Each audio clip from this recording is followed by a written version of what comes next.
মানে সে সংস্কারের অভাবে জনগণের দৃষ্টি আকর্ষণ করতে খুব বেশি পারে না, অনেক পর্যটক সেখানে যায়। আমি অনুরোধ করবো মাননীয় মন্ত্রী মহোদয়, একটি টিম করে হোক বা যেভাবে হোক এটাকে পরিদর্শন করে যে তার মন্ত্রণালয়ের মাধ্যমে এটাকে সংস্কার করবেন এবং ঐতিহ্য হিসেবে এটাকে সুন্দরভাবে গড়ে তোলার ব্যবস্থা করবেন।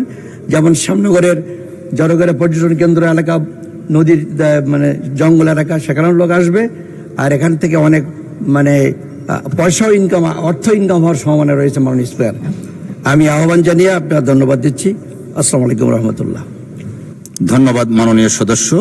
গাজীপুর 4 আসন থেকে নির্বাচিত মাননীয় সদস্য জনাব সালাউদ্দিন। মাননীয় স্পিকার, আপনাকে ধন্যবাদ। আজকে আমি কথা বলতে চাচ্ছি লোডশেডিং নিয়ে। এখন আমাদের বিশেষ করে গাজীপুরের কাপাসিয়ায় 10 থেকে 12 ঘন্টা পর্যন্ত লোডশেডিং হয়। সেখানে চিকিৎসা ব্যবস্থা ব্যাপকভাবে ব্যাহত হচ্ছে। এই বিদ্যুৎ না থাকার কারণে সেচ ব্যবস্থা ভেঙে পড়েছে। এসএসসি পরীক্ষার্থীরা হাই হাই করছে।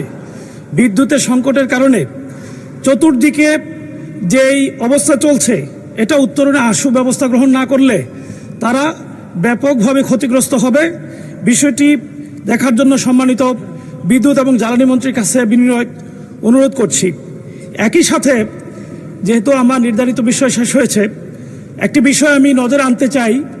আজকেই এটা নজরে এসেছে যে এই সংসদের বিভিন্ন পণ্য ক্রয়ে, দ্রব্য ক্রয়ে ব্যাপক দুর্নীতি হয়েছে। যেই ক্যামেরা কেনার কথা ছিল